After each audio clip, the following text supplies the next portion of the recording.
ప్రభు యేసుక్రీస్తు నామములో మీ అందరికీ శుభములు. సామాన్య 16వ శనివారము.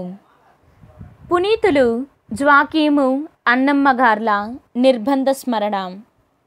మొదటి పట్టణము నిర్గమాకాండము 24వ అధ్యాయము 3వ వచనము నుండి 8వ వచనం వరకు.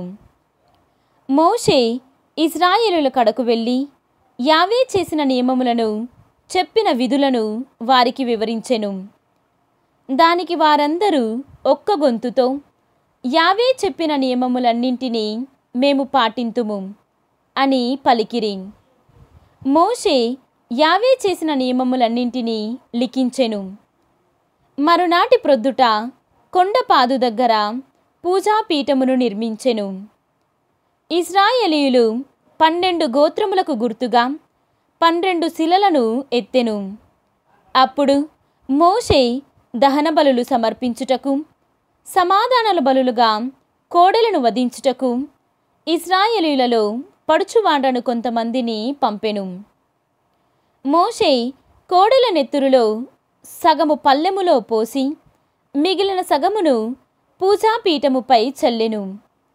అతడు నిబంధన గ్రంథమును చదివి ఇశ్రాయేలీయులకు వినిపించెను.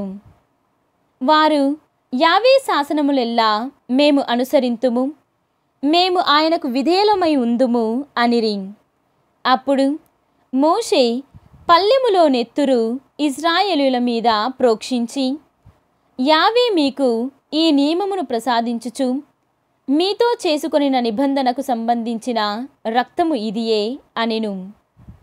ఇది ప్రభువాక్కు. సర్వేశ్వరునికి వందనములు.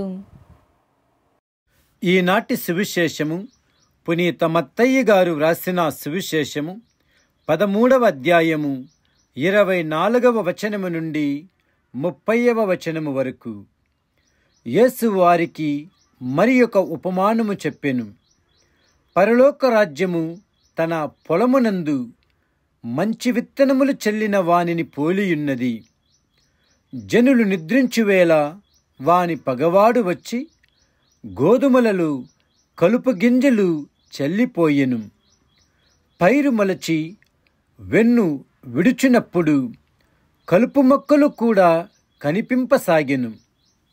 అప్పుడు ఆ యజమానిని సేవకులు అతని యొద్దకు వచ్చి, అయ్యా, నీ పొలములో మంచి విత్తనములు చల్లితివి కదా, అందులో కలుపు గింజలు ఎట్లు వచ్చి పడినవి అని అడిగిరి. అందుకు అతడు, ఇది శత్రువు చేసిన పని అనెను.